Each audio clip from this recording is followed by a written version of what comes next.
آپ لوگوں نے یوٹیوب کے اوپر سوال بھیجے، تجزیہ کاروں کے سامنے رکھتے ہیں. سہیل صاحب سے کرتے ہیں پہلا سوال. سہیل صاحب، آپ سے سوال ہو رہا ہے پیپلز پارٹی کی 27ویں آئینی ترمیم کی حمایت سے متعلق. گو کہ آپ نے جواب دے دیا، لیکن سر کہا جا رہا ہے کہ شازیہ مری بیان دیتی ہیں 18ویں ترمیم صوبوں کے دلوں کے بہت قریب ہے، اس پر ہرگز سمجھوتا نہیں ہو سکتا. اس کے باوجود پیپلز پارٹی حکومت کی مجوزہ 27ویں آئینی ترمیم کی حمایت پر آمادہ ہو جائے گی کیا؟ میں نے کہا نا کہ اس کے بارے میں پیپلز پارٹی شاید اتنے بلند بانگ دعوے نہ کرے، لیکن اندر وہ گورنمنٹ کو اور شاید مقتدر دونوں سے ڈائلاگ کر کے اور کوئی درمیانی راستہ نکالنے کی کوشش کرے گی، کیونکہ ان کو سوٹ نہیں کرتا کہ وہ جو ان کا ایک تاریخی موقف ہے صوبوں کے بارے میں، نیشنل فائنانس کمیشن کے بارے میں، خود مختاری کے بارے میں، عدلیہ کے بارے میں، اس سارے سے وہ منحرف ہو جائے. تو ان کو دوسرا یہ ہے کہ سندھ میں صرف ایک ہی پارٹی جو ہے وہ اس وقت، باقی تو قوم پرست جماعتیں ہیں، تو اس لیے ان کے پاس یہ بھی پرابلم ہے کہ وہ اس طرف بھی نہیں جھک سکتے، قوم پرستوں کی طرف بھی، اور دوسری طرف مقتدرہ کے بھی اتنے قریب نہیں آ سکتے کہ وہ اپنا سارا موقف جو ہے اس کو ختم کر کے اور ان کا ووٹ بینک ہی جاتا رہے. آپ نے دیکھا کہ کینالز کے موقع پہ جب تک صدر صاحب نے تقریر میں نہیں خود کہا، اس وقت تک پیپلز پارٹی کے خلاف بھی نعرے لگتے رہے سندھ میں، لیکن جو ہی انہوں نے پارلیمنٹ کے خطاب میں وہ واضح کیا، اس کے بعد وہ تحریک جو ہے وہ ختم ہو گئی. تو پیپلز پارٹی کو ایک اپنا تاریخی موقف بھی ظاہرہ برقرار رکھنا ہوگا، اور اسی طرح دوسری طرف یہ بھی کوشش کرنی ہوگی کہ اسٹیبلشمنٹ سے نہ کوئی لڑائی ہو، نہ موجودہ سیٹ اپ جو ہے وہ خراب ہو. تو اس وقت وہ ٹائٹ روپ پہ چلیں گے، جس میں ہو سکتا ہے کہ وہ کچھ نہ کچھ ڈیل کرنے میں کامیاب ہو جائے. سر یہ جو ہو سکتا ہے اور ڈیل کی باتیں ہو رہی ہیں، پاسبلٹی کیا ہے؟ کیا مطالبات ہو سکتے ہیں پیپلز پارٹی کے؟ دیکھیں، جو پالیٹکس ہے نا، this is art of the possible.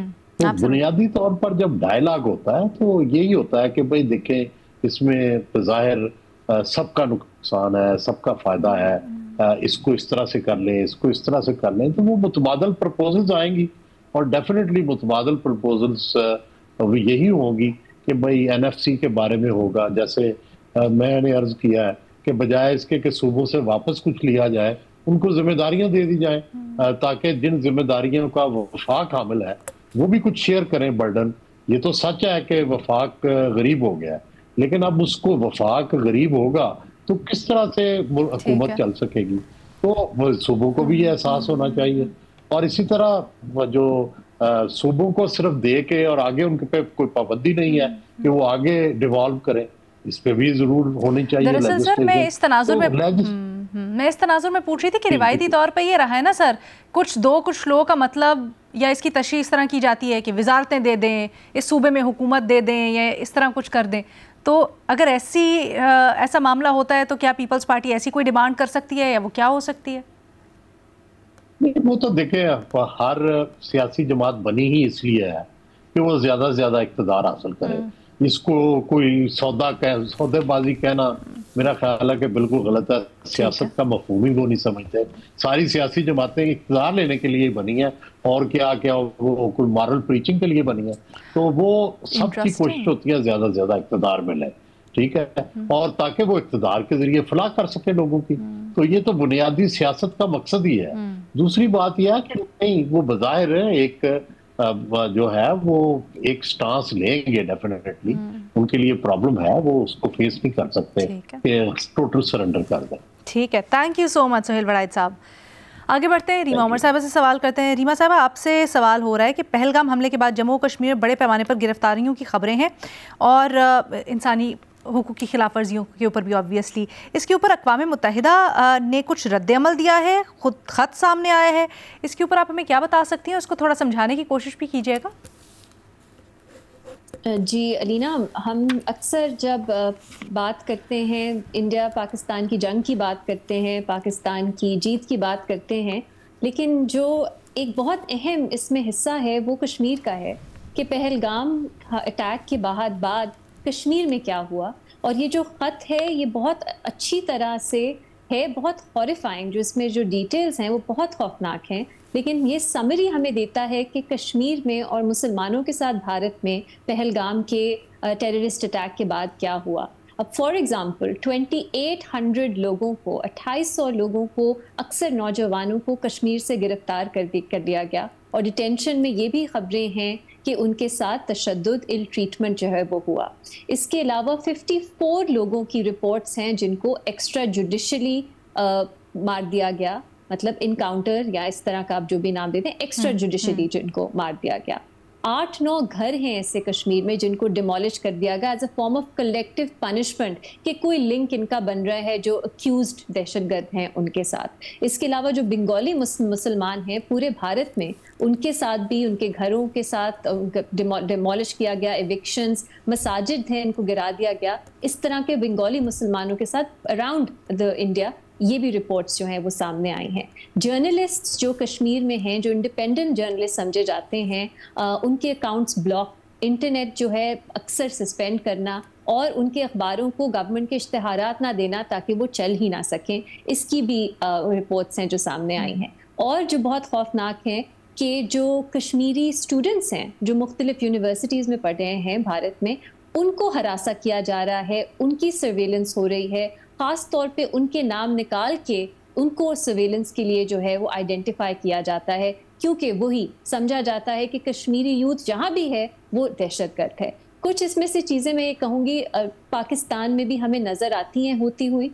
تو دہشت گردی کو بھارت میں اس کو ایکسکیوز بنا کے انسانی حقوق کی وائلیشنز بالکل نہیں کرنی چاہیے. اور یہ یو این کے 10 اسپیشل پروسیجرز جو ایک بہت بڑی تعداد ہے ان کی طرف سے لیٹر سامنے آیا ہے. بھارت تو سنجیدگی سے نہیں لیتا ان خطوط کو, لیکن وہاں پہ جو سول سوسائٹی ہے وہ یہ سوال ضرور اٹھائے کہ دہشت گردی کا جو رسپانس ہے وہ مزید دہشت نہیں ہو سکتا. آپ کو اپنی کانسٹیٹیوشنل پرائے میں رہ کے انسانی حقوق کو پامال کیے بغیر دہشت گردی کا رسپانس جو ہے وہ کرنا ہے. اور میں کہوں گی کہ یہ لیسن ہمیں پاکستان کے لیے بھی اڈاپٹ کرنا چاہیے کہ صرف اینٹی ٹیررسٹ یا کاؤنٹر ٹیررزم میجرز جو ہیں ان کے نام پہ کچھ بھی جائز نہیں ہوتا. آپ نے ایک اکاؤنٹیبلٹی کے زمرے میں رہ کے, ہیومن رائٹس کے زمرے میں رہ کے ہی کام کرنا ہوتا ہے اگر آپ ٹرو سینس میں دہشت گردی کو ختم کرنا چاہتے ہیں. بہت شکریہ ریما عمر صاحبہ تفصیلاً ہمیں اس سے متعلق بتانے کے لیے. سلیم صافی صاحب, اگلا سوال آپ سے پوچھا جا رہا ہے کہ غزہ کے نظم و نسق کے حوالے سے استنبول اجلاس نے فلسطینیوں کے ہاتھ میں انتظام دینے کا مطالبہ کیا ہے. دوسری جانب امریکہ نے اقوام متحدہ میں بین الاقوامی سیکیورٹی فورس کے قیام کی تجویز ممبرز کو دے دی ہے. پوچھا یہ جا رہا ہے آپ کے خیال میں دونوں میں سے بہتر طریقہ کون سا ہے؟ دیکھیے, ایک تو ایک عجیب بات یہ ہے کہ جنگ بندی تو ہو گئی ہے, اور جو معاہدہ تھا اس کا بنیادی مقصد پہلی فرصت میں جنگ بندی کرنا تھا, لیکن اس کے باوجود بھی اسرائیل کے حملے اسی طرح جاری ہے, اور کوئی میکانزم نہیں ہے کہ وہ اسرائیل کو ان حملوں سے روک سکے. اسی طرح امداد کے جو ٹرک ہے اس کو بھی اسرائیل اس طرح جانے نہیں دے رہا ہے جس طرح توقع کی جا رہی تھی اور جس طرح وہاں پہ ضرورت ہے, اور اس کے بارے میں بھی اسرائیل سے کوئی باز پرس نہیں کر رہا ہے. بلکہ اب تو نتنیاہو نے یہ بھی کہہ دیا تھا کہ وہ جو حملے کر رہے ہیں وہ امریکی صدر ٹرمپ جو کہ بنیادی محرک تھا اس معاہدے کا, کہتے ہیں کہ وہ اس کے کہنے پہ کر رہے ہیں, اس کو کہہ کے کرتے ہیں. یہ نتنیاہو نے اس کو بیان دیا. تو ایک تو اس کے ثالث کی حیثیت تو نہیں رہی ہے امریکی صدر کے. دوسری طرف جو وہاں پہ انٹرنیشنل فورس نے آنا تھا, تو انٹرنیشنل فورس کے آج تک یہ بھی طے نہیں ہوا ہے کہ کن کن ممالک کے لوگ شامل ہوں گے. اور اس میں بھی اسرائیل کے پسند کو دیکھا جاتا ہے, کیونکہ قطر اور مصر کے بارے میں انہوں نے اعتراض کیا ہے, تو کہتے ہیں کہ ان کی فوج نہیں ہوگی. اور ظاہری بات ہے کہ جو وہ اسرائیل جس کے بارے میں این او سی دے گا تو وہی فوج ادھر جائے گی. تو اس تناظر میں پھر پاکستان کو بھی, کیونکہ یہ باتیں بھی کی جا رہی ہیں کہ شاید پاکستان کی فوج چلی جائے, تو اس میں پاکستان کو اپنی پوزیشن کو کلیئر کرنا چاہیے, اور ایسی فوج جو کہ یو این کے زیر اہتمام نہ ہوں اور جس کا کام صرف حماس کو غیر مسلح کرنا ہو اس میں پاکستانی فوج کو تو پھر نہیں جانا چاہیے. سر آج جو وزرائے خارجہ کا اجلاس ہو رہا تھا عرب ممالک کے اور انٹرنیشنل کمیونٹی کے استنبول کے اندر، قطری وزیر خارجہ نے آ کر یہ واضح کیا کہ جب تک یہ جو ISF ہے اس کا کیا ایمبٹ ہوگا، UN کے انڈر اس کو کرنے کا کی قرارداد یا بات نہیں ہوگی، تب تک کوئی بھی ملک اس میں اپنی نہیں بھیجے گا فوج. تو انہوں نے واضح کیا جس میں پاکستان بھی شامل تھا. انہوں نے یہ بھی واضح کیا، لیکن استنبول کے اجلاس میں یہ سارے مطالبات بھی کیے گئے. مثلا جنگ بندی کے حوالے سے ادھر بھی مطالبہ کیا گیا کہ مکمل جنگ بندی کی جائے. اسی طرح یہ بھی مطالبہ کیا گیا کہ وہ اسرائیل مقبوضہ علاقے جو اس جنگ کے دوران لیے تھے وہ فلسطینی اتھارٹی کے حوالے کر دے. تو اور بھی بہت سارے مطالبات کل کے استنبول اجلاس میں ہوئے تھے، لیکن اسرائیل ابھی تک ان مطالبات میں سے کسی کو بھی تسلیم نہیں کر رہا. اچھا، اب خدشہ یہ ہے کہ کہیں یہ جو فلسطین میں ایک امن کی امید روشن ہوئی تھی اس کو ڈیریل تو نہیں کر دے گا. خیر آنے والے دنوں میں اس کے اوپر بھی بات کریں گے. تھینک یو سو مچ سلیم صافی صاحب. بھٹی صاحب کی طرف بڑھتے ہیں. بھٹی صاحب، PTI کو چھوڑ جانے والے رہنما اچانک متحرک ہو گئے ہیں، اس کی وجہ کیا ہے؟ مائنس عمران کی کوئی کوشش ہو رہی ہے یا پھر افہام و تفہیم ہے؟ میڈم شیخ، یہ جو آپ نے پہلے جملے میں ایک لفظ بولا چھوڑ کر جانے والے رہنما پر تو خیر مجھے ہمیشہ اعتراض ہوتا ہے، لیکن چھوڑ کر جانے والے، اور پھر آگے آپ نے اسی جملے میں بولا کہ مائنس عمران، تو یہ تو خود مائنس ہیں. انہوں نے کیا کسی کو مائنس یا پلس کرنا ہے؟ اور ان کا جو سب سے بڑا تقیہ تھا، سب سے بڑا بھروسہ تھا، سب سے بڑا جس پر مان تھا اور سب سے بڑی جو امید تھی، میں نیت پہ شک نہیں کرتا کہ انہوں نے کوئی اور ایجنڈا لے کے چل رہے ہیں، ہو سکتا ہے بہتری کے لیے ہی چل رہے ہوں، لیکن جو سب سے بڑا بھروسہ تھا شاہ محمود قریشی صاحب کا، وہ انہوں نے شاہ محمود قریشی صاحب نے کہا بھائی میں کسی ایسے ایڈونچر کا حصہ نہیں بن سکتا، پہلے جائیں عمران خان صاحب سے ملیں، ان سے بات کریں، اگر وہ آپ کو گو ہیڈ دیتے ہیں تو پھر ہم آگے بڑھتے ہیں.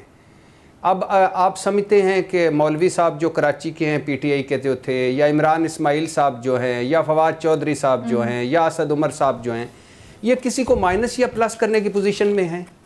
یا ان کو PTI والے جو مصیبتیں اٹھا رہے ہیں اور جو اس وقت PTI میں موجود ہیں وہ سیریس لیں گے؟ ٹھیک ہے. یا یہ کوئی ان کے پاس کوئی ہاتھ میں مٹھی میں بند ہے ناز پان مسالہ، کوئی ہے ان کے پاس کوئی چیز مٹھی میں بند، کوئی چیز ہے ان کے پاس، یا یہ کوئی چیز آگے پیش کرنے کی ان کے پاس کوئی اس پوزیشن میں ہیں، یا یہ اس پوزیشن میں خود ہیں کہ یہ برج بن سکیں؟ تو ایک ایفرٹ ہے، اس ایفرٹ کا مجھے نہیں پتا کہ نیک نیت ہوں گے، بہتری چاہتے ہوں گے کہ رستہ نکلے، لیکن اس کا کوئی حاصل وصول کچھ نہیں ہونا، کیونکہ جو معاملات جو ہیں اگر سادہ لفظوں میں کہا جائے تو جو معاملات ہیں وہ ان کے قدوں سے اور ان سے بڑے ہیں، تو لہٰذا یہ صرف یہ چند بیانات ہیں ٹی وی اور اس سے زیادہ کچھ نہیں ہے. ٹھیک ہے جی.